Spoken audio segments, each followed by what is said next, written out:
সিংহ, সে তার যত প্রাণী আছে বনে সকল প্রাণীকে নিয়ে একটা প্রতিযোগিতা আয়োজন করলো। প্রতিযোগিতা কি? শিশুদেরকে নিয়ে।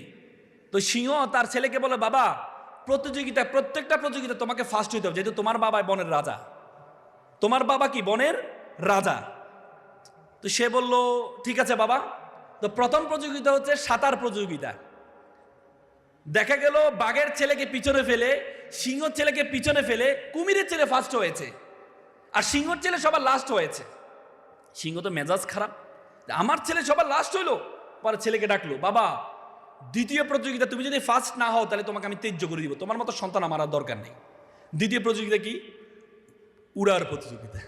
দেখা গেল উড়ার প্রতিযোগিতায় বাঘের ছেলেকে পিছনে ফেলে, সিংহর ছেলেকে পিছনে ফেলে বানরের ছেলে ফার্স্ট হয়েছে, আর সিংহর ছেলে সবার লাস্ট।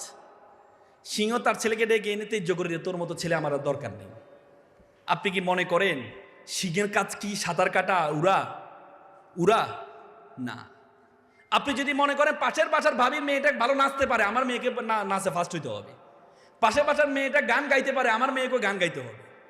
পাশের বাসার মেয়েটা জুডুতে মানে ক্যারাটিতে ফার্স্ট, আমার মেয়েকে হইতে হবে।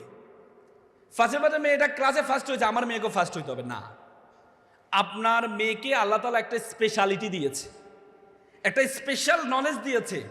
সে স্পেশাল নলেজ পর্যন্ত যেতে পারে নাই বলেই আমরা মনে করি আমাকে অনর্থক সৃষ্টি করেছে।